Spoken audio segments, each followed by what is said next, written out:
Chloe Jiang and I were childhood sweethearts, but we spent a lifetime resenting each other. She resented me for taking it upon myself to restore her memories, a decision that led her idealized love to jump from a building. I resented her for breaking her promise, for swearing to love me forever only to fall for someone else after her amnesia. In 10 years of marriage, we were glaciers, the most familiar of strangers.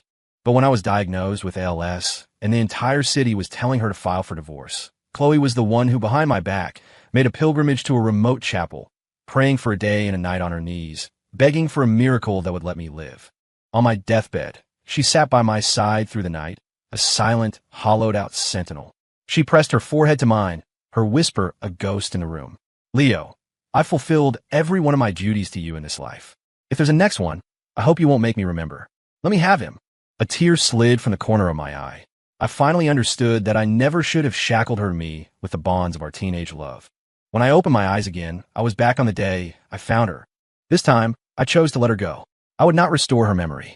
I would let the love of my youth run toward her new horizon. Ms. Jiang has lost her memory. She refuses to come back with us. But we've contacted the most renowned neurologist in the country. We can have her memory restored in no time. The conversation was identical, a perfect echo of the day I found the missing Chloe Jiang in my past life. Except this time, the ecstatic urgency I'd felt then was gone. I shook my head, refusing. I did two things. First, I went to the hospital for the most thorough physical examination of my life. Second, I took the confirmed ALS diagnosis to Chloe's parents and asked to break off our engagement. Chloe's mother grabbed my hand, her eyes turning a painful shade of red as she shook her head. We can't end it, Leo. Chloe adores you. She would never marry anyone else. I didn't speak. I just showed them a photograph on my phone. In the picture, Chloe was gazing at a man in a merman costume at the New England Aquarium, her eyes soft and utterly captivated. Instead of forcing her to marry a man with a terminal illness, I said, my voice thick, let's maintain the status quo. Let her be with the person she loves. I don't want to be a burden on her anymore. In my last life, after Chloe vanished, I spent 5 years searching for her. I finally found her living with Ethan Cole, the two of them blissfully in love. I ignored Chloe's wishes and hired a specialist to force her memories back through hypnosis. The day her memory returned was the day Ethan Cole killed himself. From then on, a chasm opened between Chloe and me, one that could never be crossed. 10 years of a marriage colder than a Boston winter. It wasn't until I was diagnosed with ALS that things changed. Chloe cared for me for 7 years, feeding me, bathing me, taking me to healers and shrines. But I knew she did it all out of a wife's sense of duty, not out of love. Forcing back the tears, I choked out the words. There's no future for me and Chloe. This time, I wouldn't make the same mistake. After leaving the Johns Beacon Hill brownstone, I went to find Ethan Cole. When he saw me, he frantically tried to send Chloe away. He rushed his defense. It wasn't my fault. I didn't hide her on purpose. You and I both know the truth, I said calmly. Seeing he couldn't hide it, Ethan's lips pressed into a thin line. He decided to just go for broke, his voice rising with emotion. Leo Vance, I know she's only ever had you in her heart. The second she gets her memory back, she'll drop me and run right back to you. But I've been in love with her since the first day of high school. All these years, I never got a single glance from her. I finally have this chance. I just wanted her to stay with me for a few more days. That's it. Just a few more days. His voice cracked at the end, a sob hiding in his throat. I listened quietly, but my gaze went past him, settling on Chloe, who stood just behind him. Her eyes were dark, fixed on me, her entire body tensed like a bowstring. She looked like she was bracing for a storm. The girl who once followed me around like a shadow was now someone else's guard dog, ready to pounce and tear a chunk of flesh from me if I made a single move against Ethan. I couldn't name the feeling in my chest. I only knew that, in this second life, I couldn't be selfish and tie her to my side again. I managed a faint smile and said to Ethan, you don't have to be afraid. I'm not here to break you up. I'm here to take you both back to the Jiang family. Ethan stared, stunned. Both of us? He asked, disbelieving. Yes, I nodded. You're the man she loves. If we left you behind, she wouldn't come with us. My voice was placid. Go pack your things. You're going back to her family's home with Chloe. Her parents know about you. They won't object to your relationship. A wave of pure joy washed over Ethan. He grabbed Chloe's hand, beaming at her, before turning to quickly pack his things. Only then did Chloe seem convinced I meant Ethan no harm. She bit her lip, her posture relaxing slightly. I'm sorry, she said. For a second, I thought you were going to hurt him. Her entire emotional state revolved around Ethan now. No one remembered how it used to be. When Ethan would pester her endlessly, she would dive into my arms, putting on a show of being aggrieved, urging me to play the part of the official boyfriend and stake my claim. You have to tell them I belong only to you, she'd command, and be fierce about it. She would even scrunch up her face in a mock snarl for me to imitate. We would always end up collapsing in laughter, wrestling on the couch. What a shame. Chloe Jiang didn't belong to me anymore. I forced a smile and took them back to the Jiang residence. When it came time to introduce me, the family hesitated, unsure what to say. I spoke up first. I'm a friend you grew up with. I always thought of you as my little sister. You even promised you'd find me a girlfriend, remember? But then you lost your memory, and it's been on hold ever since.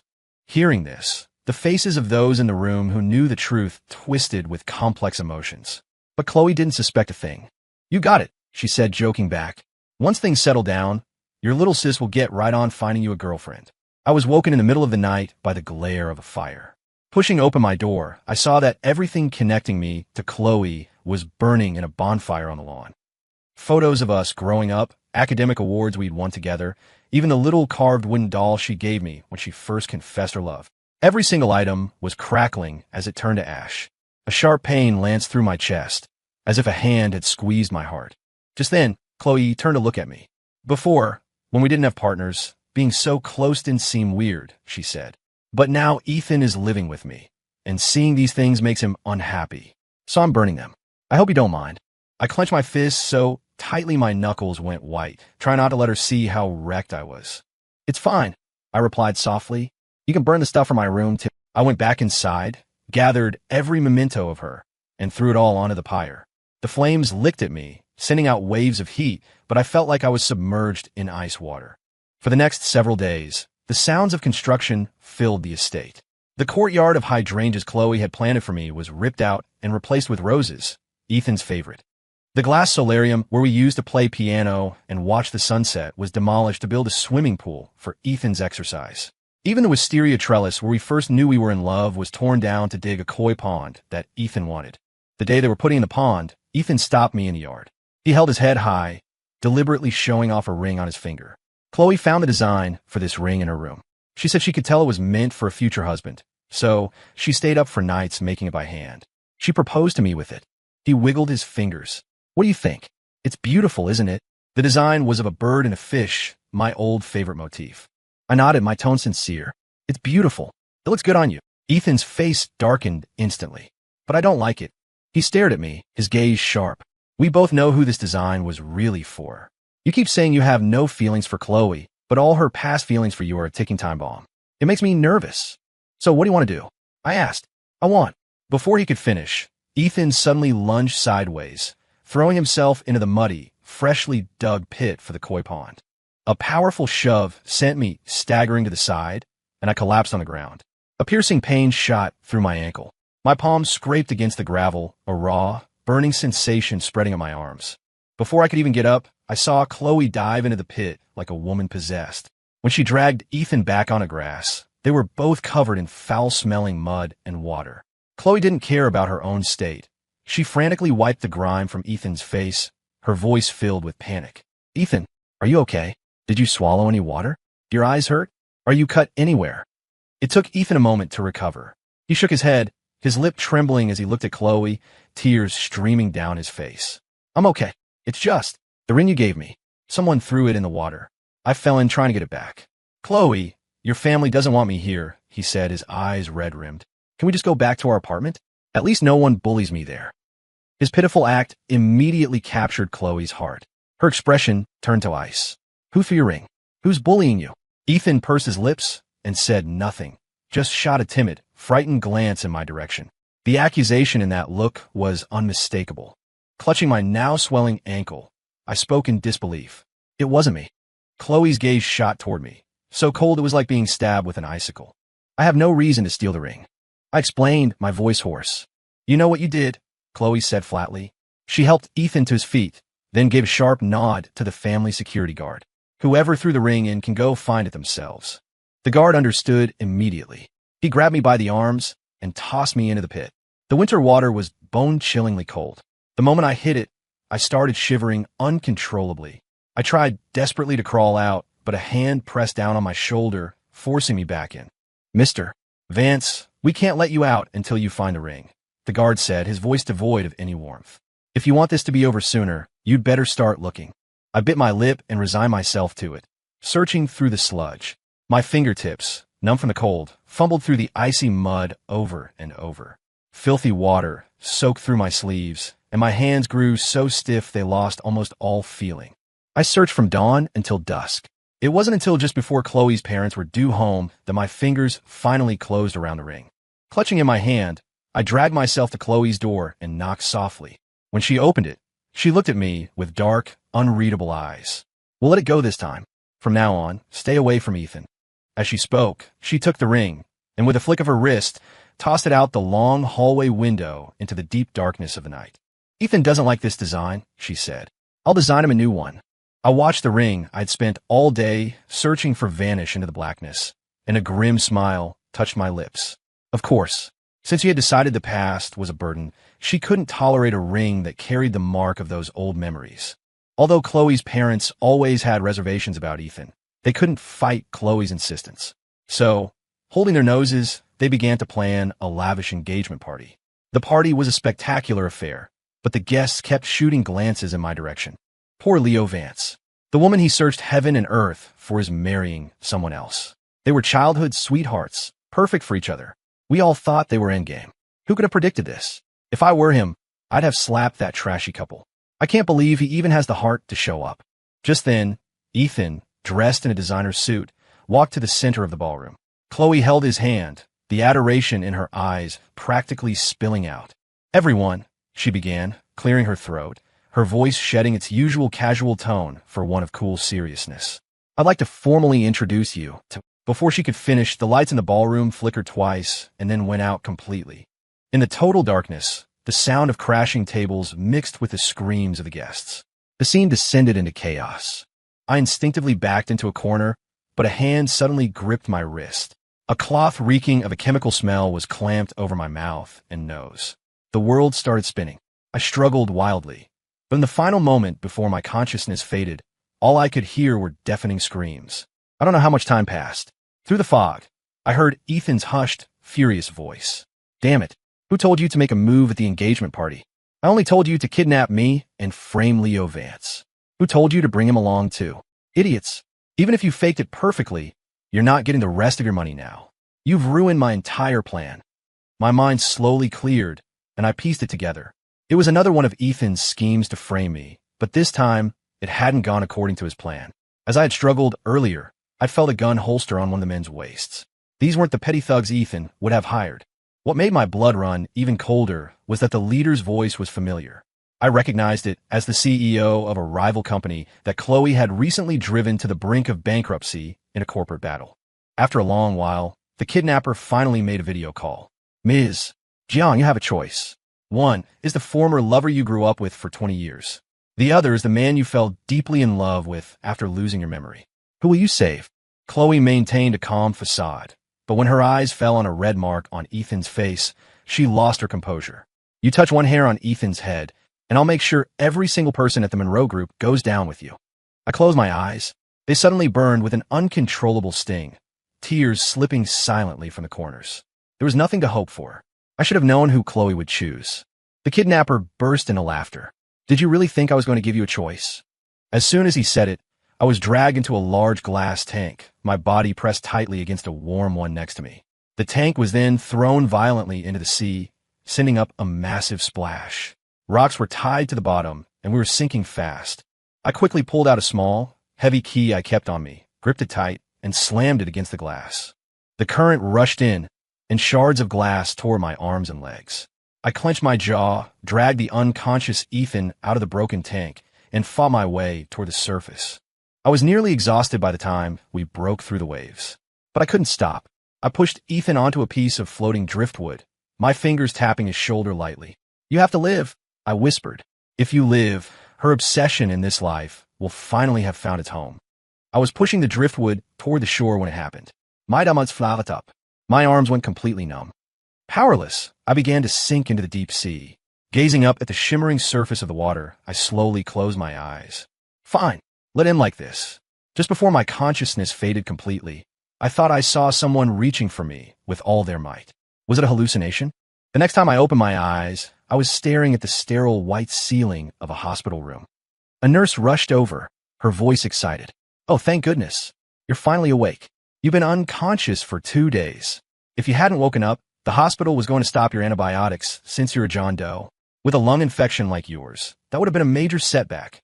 Did anyone come see me while I was out?" I asked, my voice a rasp. "No, I'm afraid not," the nurse said with a sigh. "It's so sad. The other young man who was brought in with you just swallowed a little water, and his girlfriend immediately arranged for a VIP suite and hasn't left his side." I was stunned for a moment, then a small, resigned smile touched my lips. Just then, there was a soft knock on the door, and a familiar voice called out, "Leo." My head snapped up. When I saw the beautiful figure standing in the doorway, the tears I'd been holding back finally broke free. "I couldn't reach you, so I came to find you myself," the woman said, walking to my bedside and pulling me into a tight hug. She gently stroked my hair. "Come on, let's go home, Leo." My sister, Maya, and I boarded a helicopter. The private jet climbed above the clouds, flying decisively toward a foreign country. I wiped away the last of my tears and gazed out the window at the endless sky, saying a silent farewell in my heart. "Chloe Jiang, I've given you your happiness with Ethan Cole. From now on, we will never see each other again." The talk of the hospital was that the famous Chloe Jiang had flown in medical experts from around the world just to ensure Ethan Cole had no lasting psychological trauma from his near-drowning. After his final evaluation, Ethan cheerfully suggested he and Chloe share an apple. Chloe's voice was tinged with a pleading sort of weariness. "It's bad luck to split an apple, Ethan. I don't want to be split apart from you."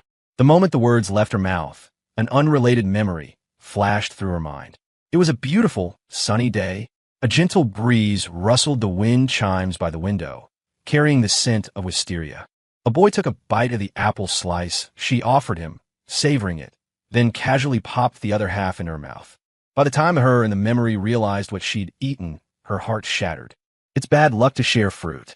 You want us to be separated?" The boy in the memory stared at her, his eyes wide at her dramatic reaction. But his face was shrouded in mist. She couldn't see it clearly. "Chloe Jiang, are you really that scared of being apart from me?" "Of course. And I will never, ever give you the chance to leave me." Chloe instinctively pressed a hand to her chest, where her heart was hammering from the memory. The version of herself in that vision cherished the boy with an almost obsessive tenderness, as if letting go of his hand would mean spending the rest of her life drenched in a rainstorm that would never end. A sense of panic began to rise in her. Who was that person? Was it Leo Vance? The familiar unease washed over her again, more powerful than ever before. It felt as though something incredibly important was slipping away from her, piece by piece. She thought back to the kidnapping at the engagement party. The moment Leo and Ethan were thrown into the sea, her heart had felt like it was being crushed by an iron fist. She hadn't had time to think. Her body had simply reacted, diving into the water after them. She had seen Leo pull Ethan to the surface, push him onto a piece of driftwood, and then, like a kite with its string cut, sink straight into the depths. Logic told her to save Ethan first. He was her fiancé. Saving her beloved was the right and obvious thing to do. Leo had his family's people around. Someone would save him. He wouldn't die. But as her body drew closer to Ethan, instinct grabbed her hand and forced it to reach toward that bottomless, dark blue expanse where Leo had disappeared. This wasn't right, Chloe told herself. Even if they were childhood sweethearts, even if her parents and Leo himself had said he only ever saw her as a sister, Leo shouldn't be this important to her. But what if?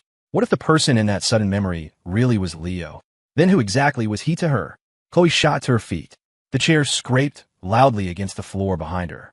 Meeting Ethan's confused gaze, she pursed her lips. "I'm going to check on Leo." She'd only taken 2 steps when she felt a tug on her sleeve. Chloe looked down into Ethan's reddened eyes. "Chloe, if you go find him, does that mean you don't want me anymore?" She didn't understand his sudden distress, but she softened her voice anyway. "Don't be scared. I just need to ask him about something." Was Chloe remembering something? If she really wanted to see Leo, would she still be as good to him as she was now? He couldn't bear to think about it. He could only knit his brow, his voice trembling. "My head. It really hurts." Chloe saw through his act almost instantly, but she went along with it, letting him pull her into an embrace. She patted his back gently while pressing the call button for the nurse. This little drama had played out several times already. Whenever she showed any sign of wanting to find Leo, Ethan would feign illness to distract her. After a while, Chloe began to see the pattern. Ethan was afraid of Leo. But if Leo was really just her childhood friend, why would Ethan be so terrified? The tangled thoughts knotted in her mind. A wild idea even surfaced, one she quickly suppressed. If she had truly loved Leo in the past, how could he possibly have tolerated her being with Ethan? She silently brushed a stray lock of hair from Ethan's forehead, watching his fluttering eyelids, knowing he wasn't really asleep. Ethan was the man she had chosen, her love for this lifetime. Even if she went to Leo and clarified their past, what would change? It would only hurt Ethan. It wasn't worth it. Chloe decided to drop the subject of finding Leo, continuing to treat Ethan with the same attentive care as before. But the more she tried to be rational, the more her thoughts drifted uncontrollably. If Leo really was her past love, what did her falling for Ethan mean to him? As her mind wandered again, Ethan pouted, his nails digging into his palms as he put on a complaining tone. Chloe, you're not listening to me again. Do you not love me anymore? Chloe snapped back to the present, pursing her lips. Sorry, do you remember what I was just saying? She shook her head honestly. Ethan sighed. I've been having nightmares lately. Let's go to that retreat in the Berkshires for a while. Okay? I heard the peace charms they have there are really powerful. Maybe if I get one, the nightmares will stop. Chloe was silent for a moment before nodding. Okay. They went to the mountain retreat, a historic church famous for its tranquility. Chloe got a blessed charm for Ethan. According to the local tradition, for the blessing to be complete, the person giving the charm had to hang it themselves from the highest point of the nearby cliff. I'll be back safely, she said, patting Ethan's shoulder reassuringly. Chloe placed the charm string between her teeth, checked the safety harness around her waist, and began climbing the wet, slippery cliff face with her bare hands. At 30 feet up, she could still hear Ethan's words of caution. At 150 feet, the wind drowned out all other sounds. At 300 feet, fragments of memory suddenly exploded in her mind. Miss Chloe used to do all sorts of things for Mr. Leo, planting the whole yard with wisteria, releasing thousands of river lanterns. It was a lot of work for us to clean up. It was the idle chatter of the old family housekeeper. At the time, she'd paid it no mind, but now, every word was crystal clear. Finally, she reached the top of the cliff. She let out a breath of relief and carefully tied the blessed charm to an old pine tree at the edge. As she turned to descend, the safety rope at her waist suddenly made a sharp snap. A feeling of weightlessness seized her. Before Chloe could even scream, she was plummeting like a broken doll. The deep green water of the reservoir below swallowed her whole. In the instant before suffocation set in, she saw the shimmering reflections of a few lotus-shaped lanterns on the chaotic surface of the water. The floodgates of her memory burst open. It was a hazy night, and a sky full of floating lanterns illuminated a young man's tear-filled eyes. Thousands of lanterns drifted on the water, forming a flowing river of silver. You always said your birthday was at the start of the month, when you couldn't see the moon. The boy's voice choked with emotion. From now on, it doesn't matter if there's no moon. I'll give you a galaxy. She reached out to wipe away his tears, the warmth of his skin searing her heart.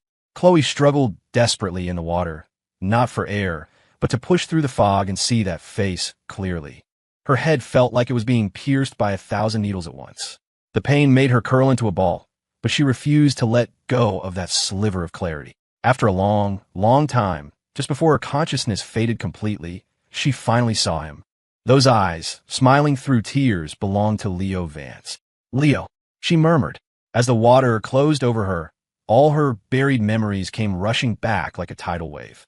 The days in London had stretched into what felt like a century, from the initial struggle to adjust to a new, fragile stability. My stepsister, Maya, took impeccable care of me.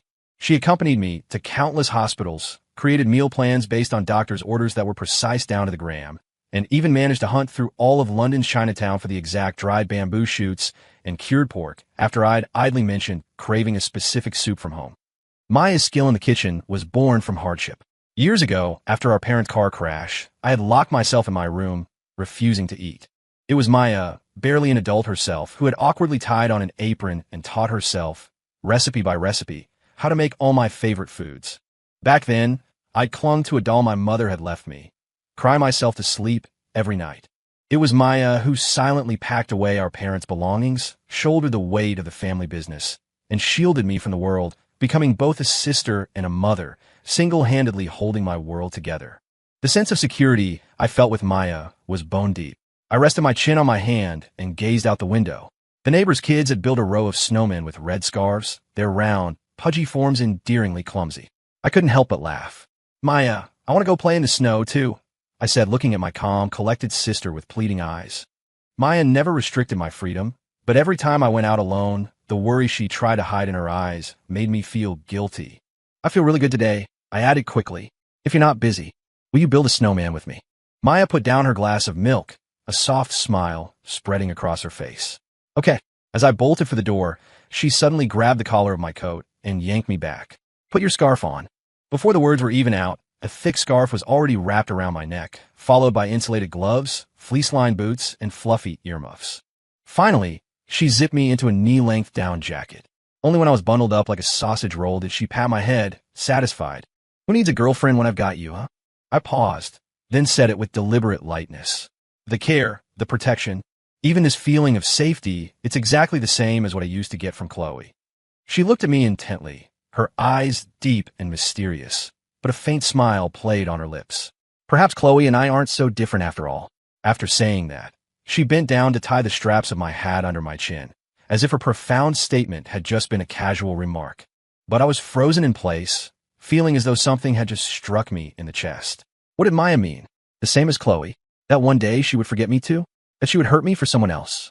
No, I immediately dismissed the thought. Maya wasn't Chloe. She would never do that.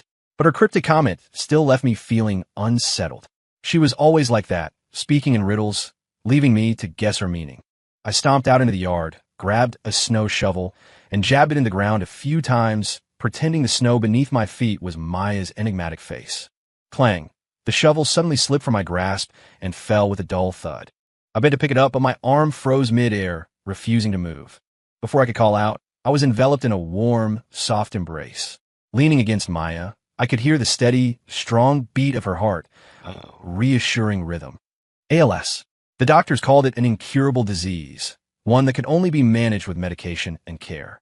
The muscles weaken, stiffen, and atrophy until eventually you feel frozen in ice, where even breathing is a luxury. Lying in bed, I watched Maya tuck me in. I still had the presence of mind to joke. It was too cold outside. It froze me solid. Maya leaned over me, her voice trembling slightly. "That's right. When the weather gets warmer, you won't be frozen anymore." This time, it was my turn to be silent. After a long moment, I spoke softly, my tone serious. "Maya, in my condition, I'm not fit to be anyone's husband, and I'm definitely not fit to be anyone's lover." It was a gentle refusal of a love I could no longer bear the weight of. But Maya simply lifted her head, leaned closer, and looked directly into my eyes. The emotion churning in their depths was so intense it startled me. I had been oblivious for so long. Her expression suddenly softened, her tone as calm as if she were discussing the weather. "To me, if you choose me as your sister, I'll care for you as family. If you choose me as your partner, it only means adding a wife's love on top of a family's devotion. It's not so different." She paused. "It's just that I'm greedy. I want to hold more than one place in your heart." "Leo, don't say no just yet," she pleaded, her eyes filled with a careful hope. "You have to at least let me try. Let me see if I can do it." Chloe Jiang was rushed to the hospital after her fall from the cliff, and miraculously, her life was saved. But the doctors were baffled. Her vitals showed she was out of danger, and her brain activity was unusually high, not at all consistent with a coma patient. Yet she showed no signs of waking up. Her parents rushed to the hospital. Seeing their daughter lying motionless on the bed, they couldn't stop themselves from lashing out at Ethan, who was keeping vigil by her side. "I told you he was a curse." But Chloe was so bewitched by you she couldn't see straight. If we hadn't listened to Leo back then, if we hadn't given up on finding a doctor to restore Chloe's memory, we never would have brought you into our home. None of this would have happened. They sank into their chairs, their voices filled with regret. When Chloe was with Leo, things like this never happened. We should have never listened to Leo. Leo. The name echoed in Chloe's mind with a dull, aching familiarity. A slender, bright figure emerged from her memories. The young man stood amidst a yard full of hydrangeas, smiling at her. "Chloe, the orchids in the solarium are blooming. Let's go see them together." Chloe watched herself walk eagerly toward him, but the moment she touched him, he shattered into a cloud of butterflies that flew away. His sad, clear sigh drifted through the air. Chloe, there's no future for us. Leo. In the hospital room, Chloe's eyes flew open. Her cry tore through the silence. Chloe, you're awake. Ethan was ecstatic at first, then burst into tears. You're finally awake. If you hadn't woken up, I don't know what I would have done. Your parents would have hated me for the rest of my life, and I would have died of guilt. I never should have let you go hang that charm for me. It's all my fault. Chloe listened quietly, her gaze fixed on the face of the man she had treasured during her amnesia. Her voice was hoarse when she finally asked, "Where is Leo Vance?" Ethan froze, then bit his lip, making one last-ditch effort to poison her against him. You're still asking about him? You've been in the hospital for so long, and he hasn't come to see you once. That's the kind of man he is. He's there for you when you're on top, but the second you're down, he's nowhere to be found. Why would you even think about him? If you ask me, he's not that kind of person. Chloe cut him off, her brow furrowed, her tone one of unshakable certainty. She knew what kind of person Leo was better than anyone. He's not visiting because he's angry with me. Remembering all the things she'd done to Leo while her memory was gone, she felt as if an iron clamp were squeezing her heart, suffocating her. Almost frantic, she threw back the covers and strode toward the door. Ethan grabbed her from behind, holding her tight.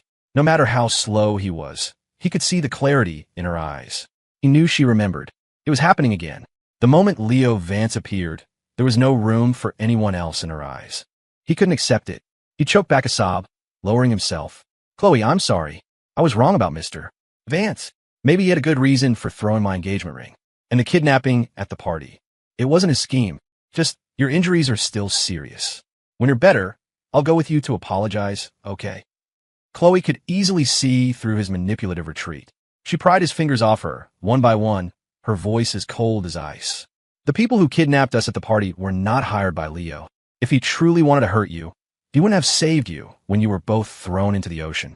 He nearly drowned because he was saving you. She closed her eyes, a hint of impatience in her voice. Ethan, I don't want to argue about why I ended up with you when I had amnesia. The expression on Ethan's face shattered. What did you just say? Chloe gave him one last, long look, shook off his hand, and walked out. If you go to him, then what am I? Ethan screamed after her. The words pierced her ears, but Chloe didn't turn back. An unspeakable terror washed over her. It was a question she had asked herself before she regained her memory. If Leo was her past love, then what did that make her? The version of her who fell for Ethan, to him. A traitor. An unforgivable one. She couldn't bear to imagine Leo refusing to forgive her. This was the man she had cherished, the man she had sworn to marry. In the past, she would ache if he so much as frowned, and now, she had been the one to wound him so deeply.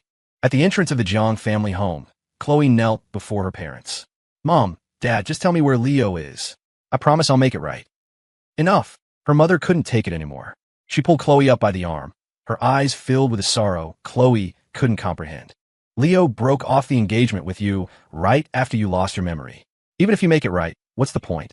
He's not coming back. Her voice dropped, filled with an endless exhaustion. He didn't want to be a burden on you. That's why he convinced us to give up on restoring your memory. That's why he chose to leave the country. A burden. Chloe repeated the words as if they had burned her. Her mother closed her eyes and took a deep breath, finally telling her the whole truth. Leo didn't want us to tell you, but you deserve to know the sacrifice he made. Right after we found you, he was diagnosed with ALS. He came to us with the diagnosis to end the engagement. He said that right now. Your heart only had room for Ethan Cole. He said that while you still didn't remember him, it was best for him to leave and let you two be happy. He didn't want to drag you down for the rest of his life. A deafening roar filled her head, like a thunderclap right next to her ear. Chloe froze, her eyes vacant. ALS. Let them be happy. The words were like ice-coated needles stabbing into her heart. The phantom smell of a bonfire seemed to rise from her blood, seeping into every limb. Her heart felt like it was being torn in two, the pain so intense she could barely stand. How could he? Leo had promised her forever. The world spun. Her vision went black, and she tumbled down the front steps of the house. In the last moment before she lost consciousness, she gazed at the shallow koi pond in the yard and had the distinct, hazy feeling that it was supposed to be filled with hydrangeas. The next time I saw Chloe Jiang was on a day I went to the clinic to pick up my medication. She was much thinner, with faint, bluish circles under her eyes, a clear sign of many sleepless nights. What are you doing in London? I asked, glancing behind her. Aren't you here with Ethan? Where is he? Chloe's eyes widened, as if she had heard something excruciatingly painful. Leo, I came to apologize to you. Seeing her expression and hearing that familiar name, it took me a second to process it. She remembered, but I didn't understand why she was here apologizing. By all accounts, she should be living her happily ever after with Ethan. I was silent for only a moment before shaking my head gently. You don't have to apologize to me. I know how important Ethan is to you. I said, my voice calm. So, when I decided to let you two be together, I never planned on holding any grudges. Chloe's mouth opened, but no words came out. She instinctively reached for my wrist. Leo, you're just saying that to hurt me, aren't you? You hate that I chose Ethan when I lost my memory. You're angry that I blamed you and hurt you for his sake. So you're saying this to make me miserable, to watch me suffer, right? At that moment, all the apologies she had prepared vanished, replaced by an overwhelming panic. But before her hand could even touch the sleeve of my coat, it was swatted away by a force from behind me. Chloe Jiang, how dare you show your face here? Maya's voice was frigid, her gaze like ice. I saw the danger in her eyes and quickly took her hand, looking up at her with a pleading smile. Maya, is the car ready? We should go. I started to lead Maya away, then glanced back at Chloe, my tone laced with a weary finality. Chloe, I'm really not angry with you, and I don't need your apology. You and Ethan living a happy life together. That's the best reward you could ever give me, and I meant it. In my past life, when I was diagnosed with ALS after we were married, it was Chloe who stayed with me, who cared for me. Even if it started as a sense of duty, she was by my side until the very end. Many of the choices I made in this life were to repay that debt. Since I was the one who chose to let her go, there was no room for resentment. I was content with my life now. I didn't want it to be disturbed. On my wedding day with Maya, we received gifts from Chloe's parents and other friends, along with an anonymous, monumental transfer of assets. It was Chloe's entire stake in the Jiang family corporation. Sent with the stock contracts was a small, carved wooden sculpture of two dolls sitting on a wisteria swing. Maya, in a fit of jealousy, threw out. I didn't pay it much mind. Guided by the efficient, I looked calmly into Maya's eyes. I, Leo Vance, take you, Maya Lin, to be my wife, to have and to hold from this day forward for better, for worse, for richer, for poorer, in sickness and in health, to love and to cherish, until death do us part. As the words settled, the light in someone's eyes in the back of the church went out completely. During the countless days she had spent watching over Leo from afar, Chloe had asked herself more than once, should she just kidnap him? Keep him by her side by force? He might hate her for it, despise her, but at least he would be hers. The possessiveness would swell into a tidal wave whenever she saw him smiling so brightly at Maya. But every time the image of Leo, helpless during one of his episodes, flashed in her mind, Chloe's hands would tremble, and she would lower the phone where a message was already drafted. She knew better than anyone that Leo hated when people saw him in that vulnerable state. Yet he never pushed Maya away during those times. He would even lean into her embrace, seeking comfort. When he was with Maya, the light in his eyes and the smile on his lips were relaxed, free, without a trace of darkness. She couldn't take that happiness away from him. Chloe remembered the moment she first fell for Leo. All she had wanted was for this boy to keep smiling that sweetly, forever. That was all. Now, Leo didn't love her anymore. She couldn't give him the joy he wanted. So, the least she could do was not destroy the happiness he had found. Let be. She had told herself that 1,000 times. She would watch over him until his wedding day, see him find his own happy ending, and then she would make a graceful exit. But now, on the actual day, Chloe finally understood the heart-ripping agony of what she had lost. If only she hadn't lost her memory, Leo would have been her husband. If only she had been able to break free from Ethan's manipulation, perhaps Leo would have waited for her a little longer. In the end, she had no one to blame but herself. She clutched the wooden dolls that Maya had discarded, which she had retrieved from the trash, and fled the wedding like a deserter. After returning to the States, she didn't go back to her family home. She went straight to the mountain retreat, where she had fallen from the cliff. Chloe bowed deeply to the abbot. If I were to trade the rest of my life for a chance at another, is it possible? The abbot looked at her with compassionate eyes, his voice calm and even. My child, the cause is the effect, and the effect is the cause. You pray for a next life, but how do you know that this life is not the one you prayed for in your last? At first, Chloe didn't understand the depth of his words. Not until an ordinary night, weeks later, she was scrolling through Instagram and saw a new video Leo had posted of a puppy. A fond smile was still on her lips when a heavy wave of drowsiness washed over her. In a daze, she saw a completely different life unfold, as if she were a spectator. In that life, her parents had forcibly brought her home, and she regained her memory much sooner, marrying Leo without issue. Shortly after the wedding, Leo was diagnosed with ALS, but he didn't see it as a burden like he had in this reality. Instead, he smiled and said they would face it together. She heard herself telling him, "Our love is strong enough.